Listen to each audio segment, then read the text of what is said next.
अपना काने पे कांवर उठाला पिया, अब की सावन में देवघर घुमाला पिया।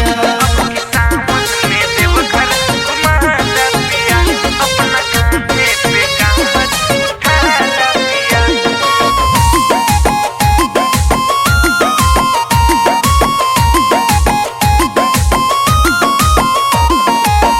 बस्ती गोरखपुर से लिहा कमरिया राजा लिहा कमरिया, जाके देवरिया से लिहा तू सड़िया राजा बोल बम के सड़िया। बस्ती गोरखपुर से लिहा कमरिया, जाके बनारस से लिहा तू सड़िया राजा बोल बम के सड़िया। संगमा डीजे पे कामर हिला दा पिया, हाँ हिला दा पिया, अपना कान्हे पे कांवर उठा ला पिया, अब की सावन में देवघर घुमा दा पिया। अपना कान्हे पे कांवर उठा ला पिया, अब की सावन में देवघर घुमा दा पिया।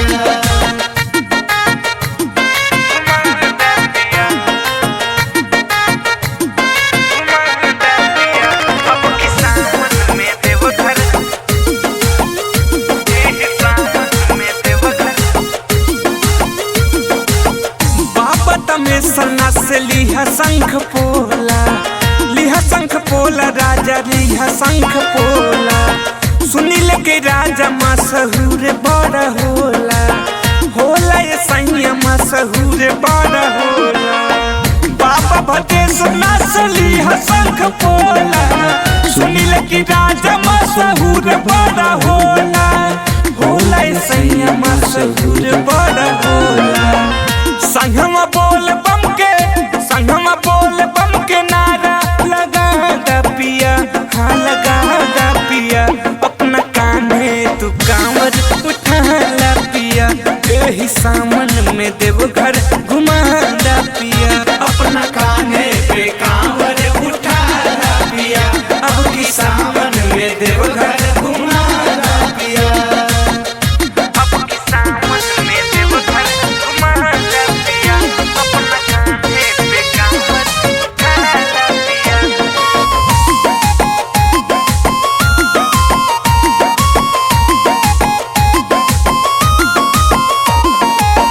अमन सुरेश राजा माना तू कहानवा, राजा माना तू कहानवा, देवघर जाए के न करा तू बहानमा, करन बहनवा राजा करन बहनवा।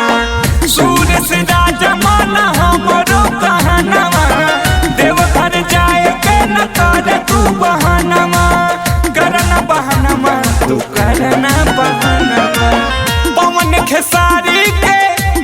खेसारी के गनमा बजा दा पिया, हाँ बजा दा पिया, अपना कान्हे पे कांवर उठा ला पिया, अब की सावन में देवघर घुमा दा पिया। अपना कान्हे पे कांवर उठा ला पिया, अब की सावन में देवघर घुमा दा पिया। अपना कान्हे पे कांवर उठा ला पिया, अब की सावन में देवघर घुमा दा पिया। अरे घुमा दा पिया।